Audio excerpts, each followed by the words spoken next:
야이로의 딸을 고치러 가는 길에 12해 동안 혈루증을 앓아온 여인이 등장합니다. 혈루증은 여성의 자궁이나 방광 같은 장기에서 출혈이 계속되는 병입니다. 예수님에 대해 익히 소문을 들어온 여인은 자신의 병도 치료받고자 대열에 낀 것입니다. 흥미로운 점은 질병이 매우 오래되고 심각했음에도 그녀는 회당장 야이로처럼 앞에 나서서 주님께 호소하지 않았다는 사실입니다. 그녀는 인파 속에 있다가 슬그머니 예수님의 옷자락을 만졌습니다. 여인은 예수님의 옷자락을 만지자마자 자신의 병이 나았음을 직감했습니다. 목적을 달성했으니 집으로 돌아가면 됩니다. 그런데 짓궂게도 예수님이 여인을 그냥 가게 두지 않으십니다. 누가 내 옷에 손을 대었느냐? 치료의 기운이 빠져나갔음을 느낀 예수님이 여인을 찾으셨습니다. 상황을 모르는 제자들은 황당했을 것입니다. 온 동네 사람들이 예수님을 에워싼 채 야이로의 집을 가는 길인데 누가 내 옷을 만졌느냐고 물으시니 답답할 노릇이지요. 마치 아침 출근길에 지옥철이라고도 불리는 지하철 2호선 구간에서 빼곡한 사람들 틈바구니에 있던 누군가가 누가 밀어? 라고 묻는 것과 같은 상황입니다. 물론 우리는 알고 있습니다. 이 질문의 의미가 예수님께 손을 대서 몸이 나은 사람이 누구인지 묻고 있다는 것을요.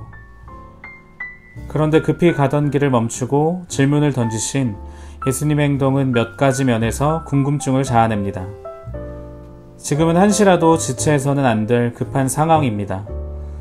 야이로의 딸이 죽을 수도 있지 않습니까? 게다가 여인의 병이 나았으니 굳이 멈춰서서 그 여인을 찾지 않아도 됩니다. 낭비할 시간이 없으니까요. 그런데 병이 나은 여인과 대화를 하기 위해 발걸음을 멈춰 적지 않은 시간을 버렸으니 알다가도 모를 일입니다. 위급한 순간에 예수님은 시간을 낭비하셨고 결국 길 위에서 야이로의 딸이 죽었다는 소식이 전해집니다. 예수님은 왜 급하게 가던 길을 멈춰서까지 굳이 여인과 대화를 하려고 하셨을까요? 유대 사회에서 혈루병은 죄였습니다. 레위기와 민수기는 시체나 무덤을 만진 사람, 유출병이나 나병을 앓는 이는 부정하고 그들과 접촉하는 이들도 부정하다고 적고 있습니다.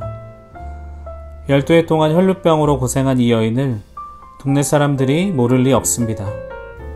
따라서 율법에 따라 격리되어 살았겠지요. 그 사람이 얼마나 외로웠을까요? 여인의 사회적 격리와 소외는 현재 진행형이었고 병이 낫지 않는 이상 평생 괴로워하며 살아야 합니다. 그러던 여인은 예수님의 옷자락에 손을 댐으로써 치료받았습니다. 가버나움에 오신 예수님께 할 일이 생겼습니다. 야이로의 딸을 살리는 것이었습니다. 그런데 길에서 혈루병에 걸린 여인을 만나 시간이 지체되었습니다. 예수님은 멈춤을 선택하셨습니다.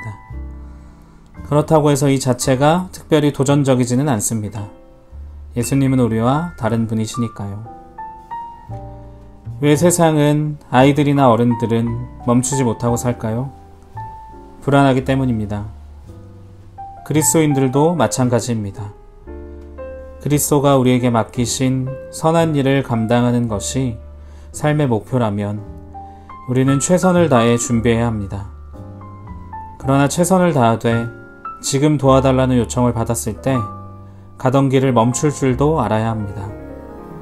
그리스도가 맡기신 선한 일을 미래에 감당하기 위해 지금 선한 일을 할 수 있어야 합니다.